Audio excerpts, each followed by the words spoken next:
On my way back to Brunswick, and it is sunning here in Ohio. Chilly night, but it still beats the rain. Beats the rain. You're not going to see any complaints from me. We knew that the two horses in Southern Ohio would be likely fall under the category of training trips.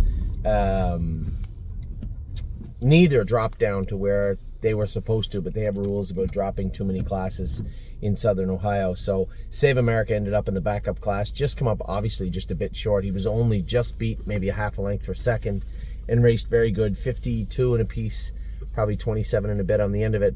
And Rock Shining Star not too far behind him. I think he was also 52 and a bit, 28 flat in the end of it. But again, got away last, had to fan real wide coming out of the turn and was a factor, but he, obviously was a little bit short. The only letdown mostly of the entire week, only a couple of horses maybe, and Patrick the Piranha was one of them.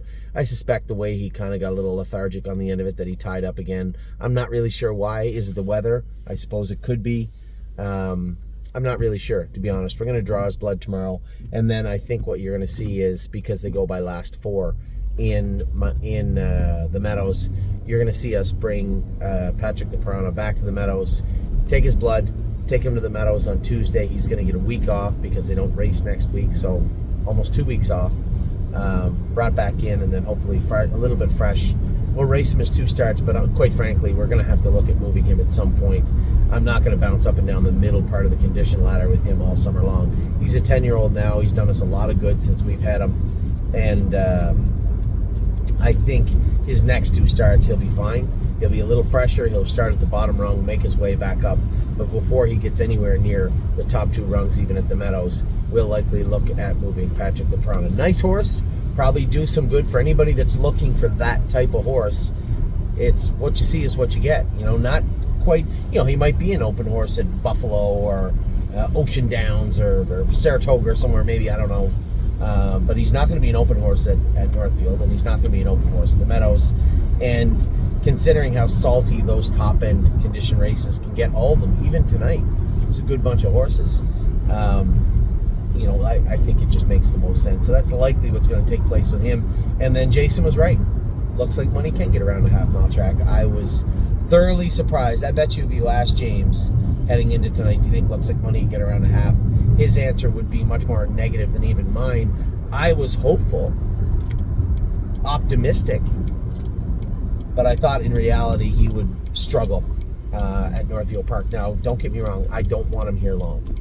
I don't think that he's going to stay sound racing on a half-mile track. I don't think he's going to stay sound at Northfield Park racing here. But what options do we have this week?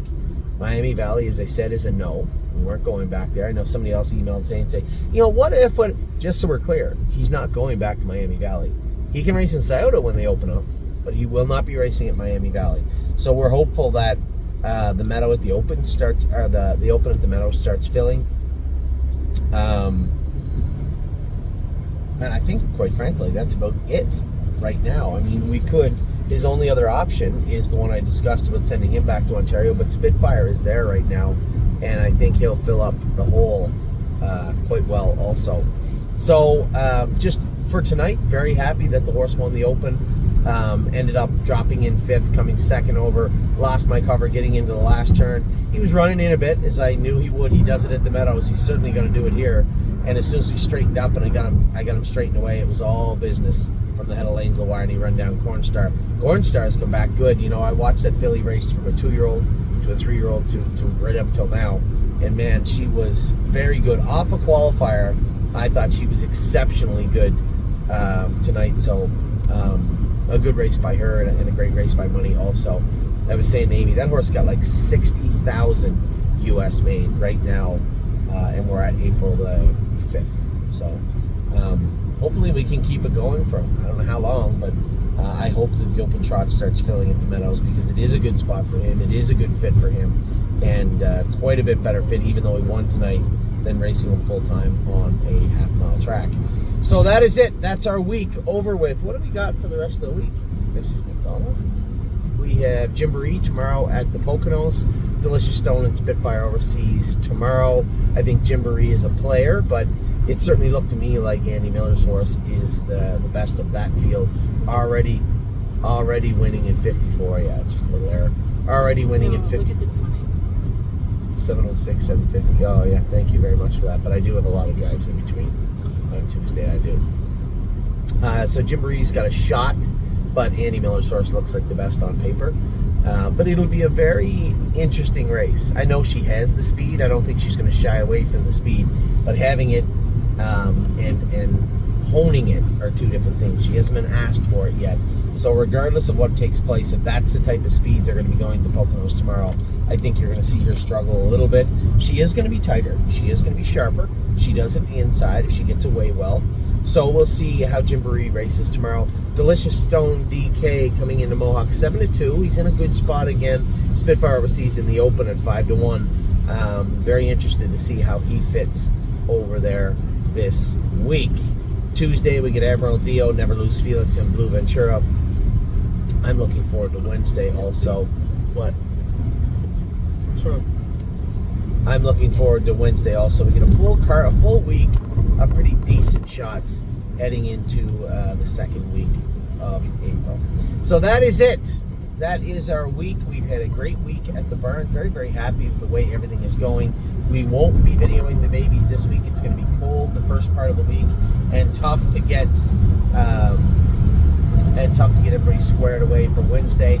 Amy and I and the kids are going back to Ontario this week to Ollie's practice again. But most importantly, we are going to try and video you the 2-year-olds in Ontario this week. So it should be a lot of fun.